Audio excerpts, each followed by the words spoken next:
বিষয়টা হচ্ছে জমি। তো আয়তাকার জমি, এটা শুভ জমি। তো বাড়ির জন্য আয়তাকার বা বর্গাকার জমি শুভ।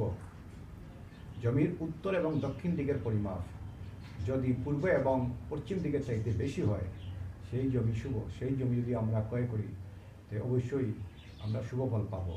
তবে এই ধরনের আয়তাকার জমিতে চওড়া ও লম্বা দিকের অনুপাত 1:2 এর মধ্যে থাকাই শ্রেয়।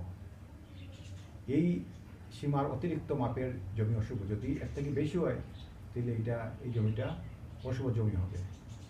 আচ্ছা, লক্ষ্য রাখতে হবে আয়তাকার জমির উভয় বিপরীত দিকেই মাপ যেন সমান হয়। এই ধরনের জমি গৃহস্বামীর পক্ষে শুভদায়ক। তো যদি আমরা এই ধরনের জমি আমরা ক্রয় করি, তাহলে আমরা জমিতে কোনো আকৃতি হিসাবে বাস্তুদোষ থাকবে না। নমস্কার। হর হর মহাদেব। সকালের মঙ্গল হোক।